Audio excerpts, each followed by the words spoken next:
അതിതീവ്ര കാലാവസ്ഥയിൽ ആർട്ടിക്കിൽ ഏറ്റവും വലിയ ചൂട്. വലിയ തോതിൽ മഞ്ഞുരുകലിന് സാക്ഷിയാവുകയാണ്. കാലാവസ്ഥാ മാറ്റം ലോകം മുഴുവൻ ബാധിക്കുമെന്നാണ് ശാസ്ത്രജ്ഞർ പറയുന്നത്. ഈ വർഷത്തെ ഏറ്റവും വലിയ ചൂടാണ് ആർട്ടിക്കിൽ. ഐസ് ഉരുകൽ പ്രതിഭാസത്തിനാണ് മേഖല സാക്ഷിയാവുന്നത്.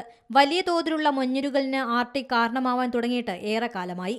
എന്നാൽ ഉരുകിത്തീരുന്നതിന്റെ ഇരട്ടിയോളം ഇപ്പോൾ ദിവസങ്ങൾക്കുള്ളിൽ ഉരുകിത്തീരുന്നെന്ന അവസ്ഥയാണ്. 20 വർഷങ്ങൾക്ക് മുമ്പാണ് ആദ്യമായി ആർട്ടിക് റിപ്പോർട്ട് കാർഡ് പുറത്തുവിട്ടത്. ഇതുവരെ ഇല്ലാത്ത തരത്തിലുള്ള മാറ്റം മേഖലയിൽ ഉണ്ടാവുന്നതായി സൂചന വരുന്നുണ്ട്. പ്രതിഫലനം ആർട്ടിക്കിൽ മാത്രമല്ല, ആഗോളതലത്തിൽ തന്നെ ഉണ്ടാവുമെന്നും മുന്നറിയിപ്പ് നൽകുന്നു. കാലാവസ്ഥാ മാറ്റം ലോകം മുഴുവനും ചൂടുകൂടാൻ കാരണമാകും. ഇത് ഏറ്റവും കൂടുതൽ ആർട്ടിക്കിലാണ് സംഭവിക്കുന്നത്. 1900-ന് ശേഷമുള്ള ഏറ്റവും വലിയ ചൂടാണ് 2025-ൽ അനുഭവപ്പെടുന്നത്. അമിതമായ ഐസുരുകൾ ഹിമാനികളെയാണ് പെട്ടെന്ന് ബാധിക്കുന്നത്. ഇത് ആഗോളതലത്തിൽ തന്നെ ഭീഷണിയാവുന്നുണ്ട്. ശൈത്യകാലത്ത് മഞ്ഞ് രൂപപ്പെടുകയും വേനൽക്കാലത്ത് മഞ്ഞുരുകുന്നതും ആർട്ടിക്കിലെ സ്വാഭാവിക പ്രതിഭാസമാണ്.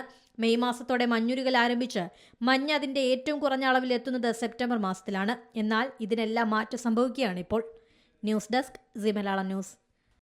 ഏറ്റവും പുതിയ വാർത്തകളും വിശേഷങ്ങളും വിരൽ തുമ്പിലറിയാൻ സീ മലയാളം ന്യൂസ് എല്ലാ ഡിജിറ്റൽ പ്ലാറ്റ്ഫോമുകളിലും ലഭ്യം.